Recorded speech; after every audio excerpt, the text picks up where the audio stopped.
নতুনকৈ ঘৰ সাজি থাকিব নাপালে বাবুলালে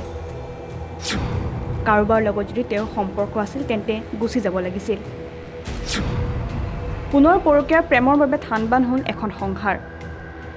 প্ৰেমিকৰ সৈতে মিলি স্বামীৰ নৃশংসভাৱে প্ৰাণ ল'লে পত্নীয়ে পুনৰ পৰকীয়া প্ৰেমৰ বাবে থানবান হ'ল এখন ঘৰ নতুনকৈ নিৰ্মাণ কৰি থকা ঘৰত থকাৰ সৌভাগ্য লাভ নকৰিলে বাবুলাল হৰিজনে বাক্সাৰ হালবাৰীত সংঘটিত হৈছে চাঞ্চল্যকৰ ঘটনা প্ৰেমিকৰ সৈতে মিলি পত্নী মঞ্জুৱে অতি নৃশংসভাৱে প্ৰাণ ল'লে স্বামী বাবুলাল হৰিজনৰ বাক্সা জিলাৰ গোবৰ্ধনা আৰক্ষী থানাৰ অন্তৰ্গত কাটাঝাৰ গাঁৱত সংঘটিত হৈছে এই ভয়ংকৰ ঘটনা বাবুলাল হৰিজনৰ সম্পত্তিৰ বাবে এই নাৰকীয় কাণ্ড সংঘটিত কৰে পত্নী মঞ্জু হৰিজন আৰু প্ৰেমিক ৰাণা কুমাৰে বাবুলাল হৰিজনৰ ভাতৃ তপন ৰবি দাসৰ গোচৰৰ ভিত্তিত গোবৰ্ধনা আৰক্ষীয়ে তদন্ত চলাই হত্যাৰ অপৰাধত ইতিমধ্যে গ্ৰেপ্তাৰ কৰে পত্নী মঞ্জু হৰিজন আৰু প্ৰেমিক ৰাণা কুমাৰ ৰামক ইতিমধ্যে উক্ত ঘটনাক তীব্ৰৰূপে গৰিহণা দিছে স্থানীয় লোকে যদি তেওঁৰ পত্নীৰ কাৰোবাৰ সৈতে প্ৰেমজনিত সম্পৰ্ক আছিল তেন্তে স্বামীক মৰাৰ কোনো যুক্তি নাই বুলিও ইতিমধ্যে সংবাদ মাধ্যমৰ আগত মত পোষণ কৰে স্থানীয় বাসিন্দাই আৰক্ষীৰ সূত্ৰ অনুসৰি শিমলুগুৰিত ভাড়াতীয়া হিচাপে থাকি প্ৰেমিকৰ সৈতে মিলি বাবুলাল হৰিজনক নৃশংসভাৱে প্ৰাণ লৈ বেংগালুৰুত আত্মগোপন কৰি আছিল ৰাণা কুমাৰ ৰামে আৰু তাৰ পৰাই ইতিমধ্যে আৰক্ষীয়ে তেওঁক গ্ৰেপ্তাৰ কৰিবলৈ সক্ষম হৈছে বৰ্তমানো ঘটনা সন্দৰ্ভত আৰক্ষীয়ে অব্যাহত ৰাখিছে তদন্ত প্ৰক্ৰিয়া এই আমাৰ বিহাৰী মানুহ আছে বাবুলাল হৰিজন তেওঁ নতুনকৈ মাটি কিনি ঘৰ বনাই আছিলে ঘৰ বনাই থকাতে তেওঁৰ ঘৈণীয়েকৰ বেলেগ ল'ৰাৰ লগত সম্পৰ্ক আছিলে বিহাৰৰ ল'ৰা জানিব পাৰিছোঁ কিন্তু তেওঁ সেই ষড়যন্ত্ৰত সেই তাৰমানে এই দুখীয়া মানুহ অলপ মাটি কিনি পেলাই ঘৰ বনাই আছে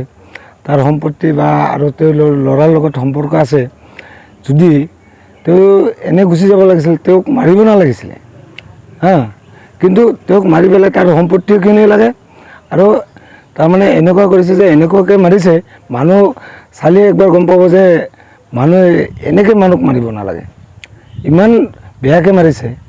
যে তেওঁ আজি মাৰি পেলাই এনেকুৱা আজি আত্মা ধৰি এনেকৈ আছে আজি আমাৰ আৰক্ষীয়ে যিখিনি আত্মা ইমান কষ্ট কৰি পেলাই তেওঁলোকক ধৰিছে এই ল'ৰাটোক আমি শুনামতে বেংগালুৰুৰ পৰা আমাৰ আৰক্ষীয়ে লৈ আহি আছে তাৰ ঘৈণীয়েকক কালি আবেলি বেংকৰ পৰা উঠাইছে সেইকাৰণে আমি এইটোৱে খোজোঁ যে আইনৰ হেৰিত যে তেওঁলোকক যাতে ফাঁচি হয় আৰু এইটো চাই যাতে মানুহ বুজি পায় যে এনেকুৱা কৰিলে কি হ'ব পৰৱৰ্তী শাস্তি কি হয় নহ'লে আৰু আগন্তুক দিনত এনেকুৱা হেৰি হৈয়ে থাকিব এইখিনিয়ে মোৰ কথা আৰু কি সম্পৰ্ক আছিলে সম্পৰ্ক থকাৰ কাৰণেই তৈছে এইখিনিয়ে তাৰমানে মোৰ কথা আৰু পৰকীয়া প্ৰেম তেওঁলোকৰ সম্পত্তি লোভত আৰু তেওঁলোকৰ পৰকীয়া প্ৰেম যে তেওঁক মাৰি পেলালে তেওঁৰ সম্পত্তিখিনি পাম এই তেওঁক হাজিৰা কাম কৰা খোৱা মানুহ তেওঁৰ এই নতুনকৈ এটা ঘৰ বনাই আছে 1 বিঘা মাটি কিনিছে তাত এইখিনি সম্পত্তি লাগে আৰু তাক তাৰমানে নালাগে আৰু এনেকুৱা আৰু কি